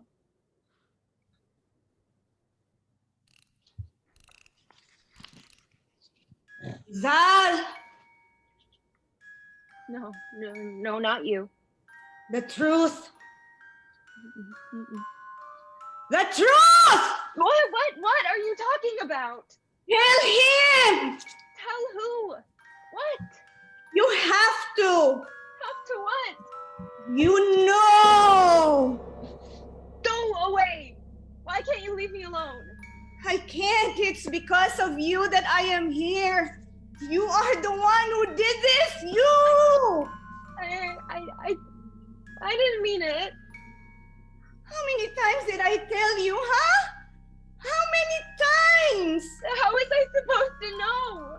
Supposed to know what? That you were gonna go back there. Who else is going to take care of my roses? You? No, that's not what I meant. So you didn't mean to leave your skateboard on the back porch? It was only for a second. And that 1 second has led me to an eternity here waiting for you to tell him. Tell him what? It was an accident. It was... Accident? Are you talking about the accident of you lying about me having a stroke? Or the accident of you leaving your skateboard outside, which made me falling down the steps? I saw you, you know? I saw you run down the hall and step in the white light leading out into the back when you heard the noise of my falling body. You just looked at me and didn't even utter a sound. Instead, you picked up your skateboard and threw it over the neighbor's house. And then you called out, Lolo, it's Lola. She fell down the steps. She's not moving. She's not. And you just watched. You didn't even know if I was still alive while you just stood there at the top of the steps watching as I lay there, dying. You didn't even move? Oh, I did. Because as my body lays there, I was right behind you.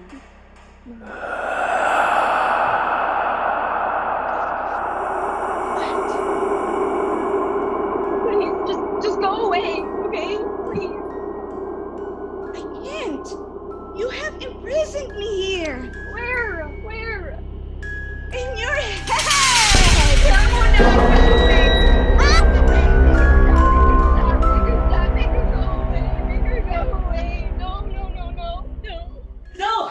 Rizal! Where are you, anak? Nasaan ka? Lolo? Rizal?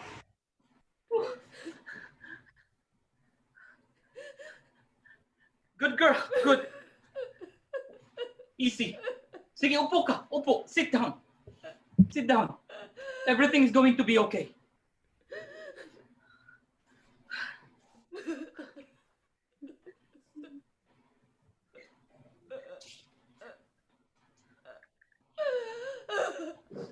Anak.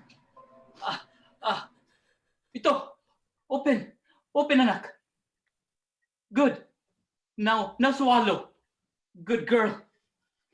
Your lolo is here. Oh, salamat.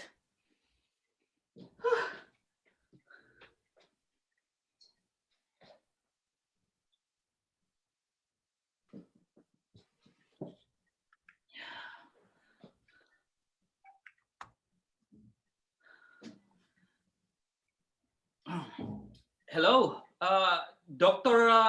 Golet, please. Thank you.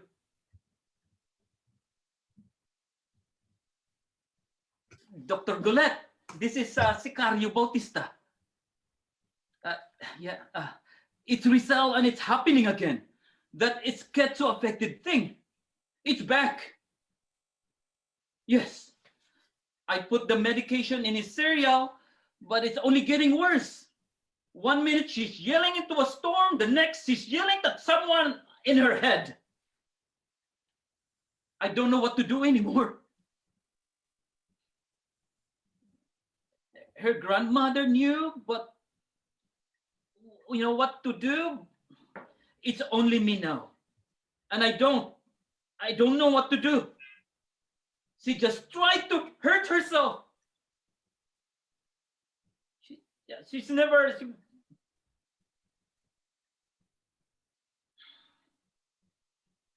I think it's time, doctor. I cannot take care of her anymore. Okay. We'll be there. See you soon.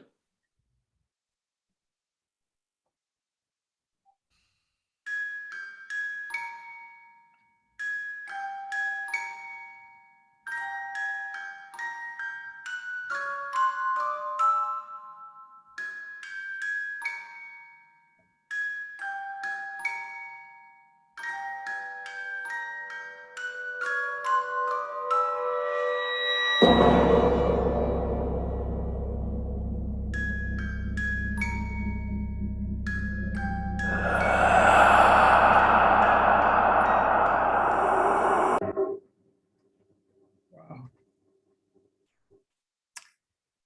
right, a little bit of a chill there. Thank you, Amanda. She said, so well done. It was definitely. And yes, how fortunate for us to have the talents of Levi Alaposa and Kristen Tendai and also Rezi Krakbacher.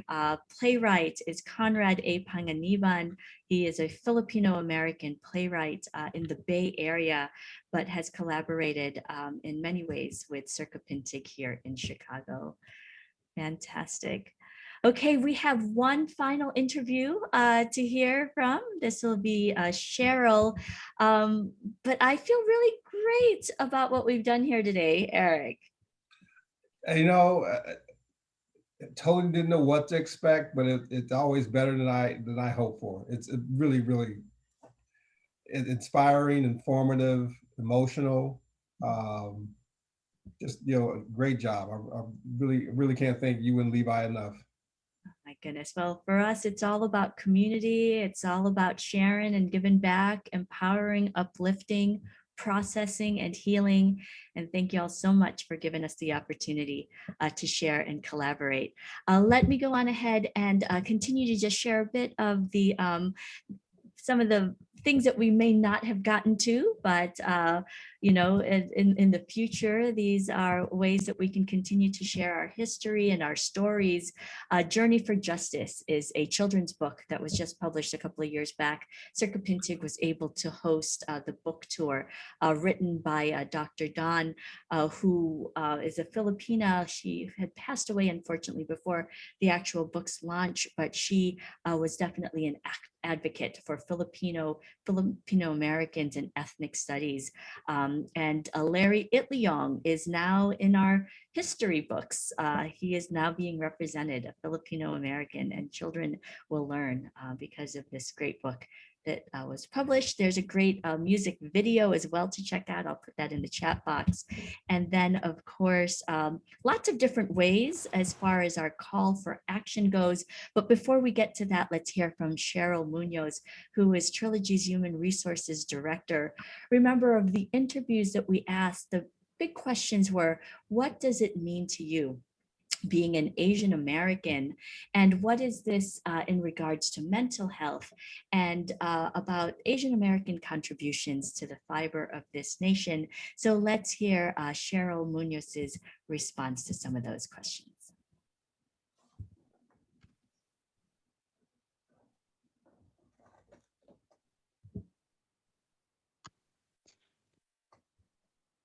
Magandang umaga, mga kaibigans. Good morning, friends. My name is Cheryl Munoz, and I am the HR Director here at Trilogy, and I am Filipino. Celebrating AAPI month is very important to me because I am a first generation Filipino in the United States for my family.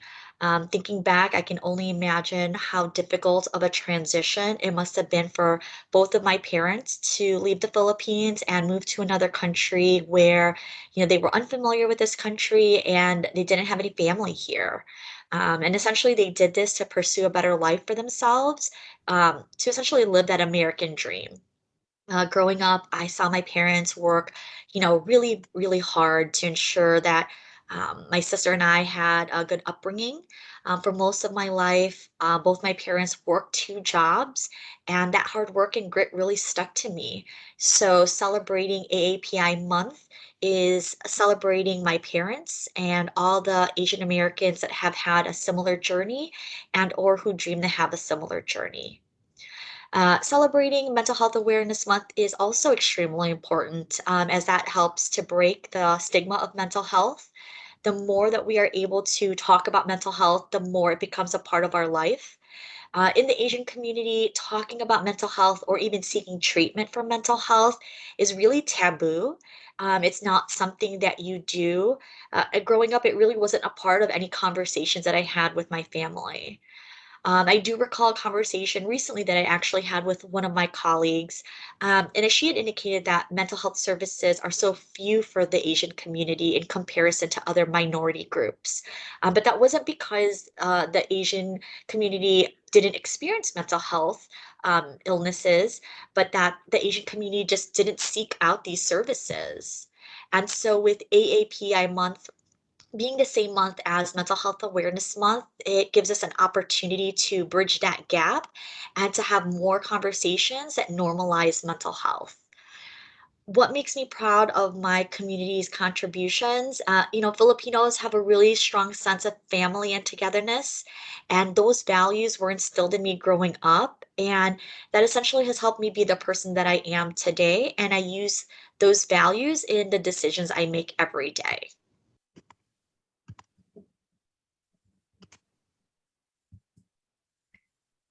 Right. What a wonderful message as well. This sort of brings us full circle of family. Yeah. And this is what we carry with us, we bring with us. We're here to celebrate. And yes, not only is it AAPI Heritage Month, but it is also Mental Health Awareness Month. So what a wonderful time again to prepare, plan, and continue to collaborate and work on events just like this. Yeah, we are just right at the time that we anticipated we would spend for our event. There are definitely many sort of calls to actions that we shared throughout our event this afternoon. Are there any other news announcements, any things that staff or our Trilogy members, clients might be looking forward to in the upcoming, moving into summer, into fall? Any announcements? Well, I mean, just from a, kind of a similar events that are going to be coming up, or similar acts of recognition. Next month, June is Pride Month, so Trilogy will be hosting and kind of conducting a couple of events. We'll get some details out pretty shortly here around those celebrations. And it's also our first formal celebration of Juneteenth. It's actually a holiday at Trilogy in our workplace this year for the first time, a paid holiday for our staff. And we've also got some little bit of Trilogy, I don't know, swag is the right word, but Trilogy clothes coming. That's all I'm gonna say, that everybody in the organization will get access to. So more information on that will be coming pretty soon. That's gonna happen mid-month. So really looking forward to that. That sounds wonderful. Well, you all are doing wonderful work. Again, we're so proud and just happy to take part in what ways we can. And again, of course, we thank Levi Alaposa, a longtime member, one of our founders for Circa Pintig, for having us share some of the work, some of the things we found important to share, which was mostly many of the voices from Trilogy's clients and staff too. Eric, it has been a pleasure to co-host this event with you today. I don't even know if co-host is the right term for me, but I was just kind of, Ginger, I can't thank you enough. Fantastic presentation. Really, really, like I said, informative, fun, entertaining, emotional. And Levi, again, thank you for all the work you put into this. I can't thank you, both of you enough. I hope the folks who had a chance to join us live and online learned something and had a good time. Yeah, for sure. Levi, any final words? Thank you so much for helping to make this happen. We are here at the Beacon. We enjoy the show. There's everyone. Say hi, everyone. Hi. Look at that. Hey, look at that. Full That house. was the food. It looks like all the food's gone. The food's gone, exactly. I'll be right there. Give me 2 minutes. We have more food. And again, awesome job, Ginger and Circa Pintig. Thank you for your time. Thank you for your love to promote mental health in our community and diverse community. And hope to do this every year. Absolutely. Here, Absolutely. we'll be here, yes. And Yes. you know, we've got other stories to share. We do a lot of work around all of the marginalized communities. Do you need any stories or support with Pride Month or other months? We're a partner for you. So do please reach out. We'd love to continue. I would love to, we'll have some final words, but I would love to share the one video by AJ Rafael, which is about our friend Larry Itliong, a Filipino-American labor rights activist, just to kind of sign us off. But any final words, Eric, before we wrap up? Honestly, a great job. Really learned a lot. Really inspired by the information and just the presentation. You do great work. Really, again, my first learning of regarding your organization. Definitely going to learn more. I'm already thinking about when we're going to do this next year live. You let us know exactly live. Yes, definitely. We'll be on board. Yes. Thank you for everyone who's been here at the in the Zoom call with us. Thanks, of course, to those that are thanking us: Zara, Robert, Amanda, Jaira, Samantha. Thank you all, and of course, everyone at the Beacon. We do hope to continue this work. Again, CIRCA stands for the Center for Immigrant Resources and Community Arts. Pintig is the Filipino word for heartbeat. And we are just so proud and pleased to be able to share our pulse with you. So as we wrap up, there's about a 6-minute music video called Our Friend Larry Itliong. Larry Itliong is a Filipino-American labor rights activist. He worked alongside Cesar Chavez. Cesar Chavez we might be more familiar with, but Larry Itliong, did you know who he was? Well, we're going to learn now. So just about another 5 minutes. Hang tight, take a listen, and here is our final video together.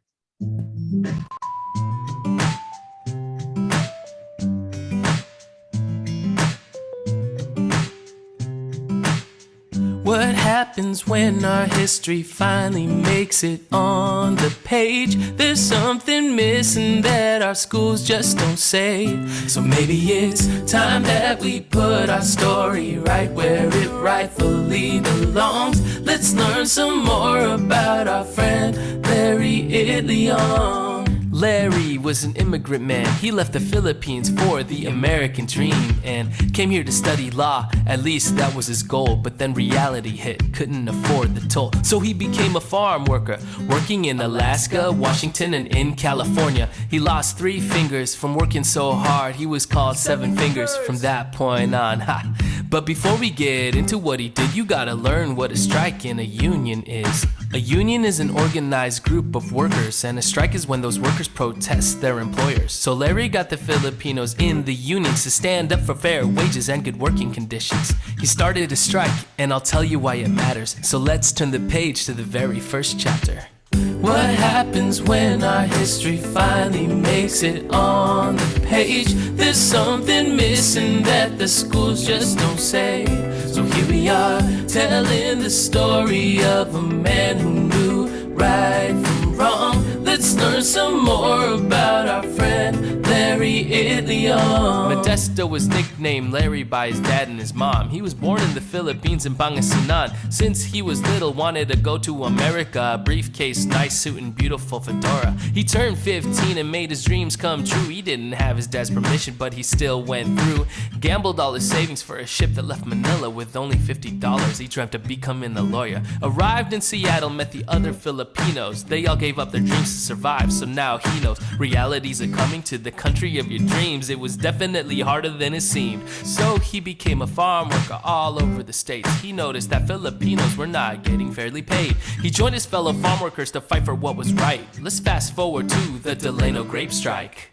What happens when this grape strike finally makes it on the page? Larry is missing from the history stage. So maybe it's time that we put his story right where it rightfully truly belongs. Let's learn about the legacy of Larry Ilion. So when Larry was in Stockton, he learned about AWOC, a union Larry helped recruit for in the Central Valley. He met Dolores Huerta and Cesar Chavez, worked with Mexicans in Delano, also dealing with low wages. Larry's friend Ben said, we have to go on strike. Larry agreed, but it didn't happen overnight. All of the Filipinos gathered in Filipino Hall. They needed all of their support, not from one, but from all. The legend's true. All Larry had to say was, I want those in favor to stand up with your hand raised. The crowd is silent. Will they take a stand? After a moment, everybody raised a right hand. This is what they waited for. So with all their might, over 2,000 members were going on strike. Farmers left the fields and the growers were mad. They beat them up, shut the power off. Yo, it was bad. Larry knew they needed solidarity with the Mexicans and Cesar Chavez. Unity. If they worked together, they could win the strike. Cesar Chavez said yes, and for the first time, Mexicans and Filipinos went even further to join two unions that united farm workers. They traveled up and down California, telling all the stores to stop carrying grapes from Delano. This lasted 5 years. It was hard, and in 1970, the growers finally gave in to the demands. Justice prevailed, and Larry led the way, and that's why we have Larry Ilion Day. What happens when our Larry finally makes it on the page? It's something missing that the schools just don't say. So maybe it's time that we tell his story through more than just this song. Let's celebrate our friend and Manong Larry Ilion.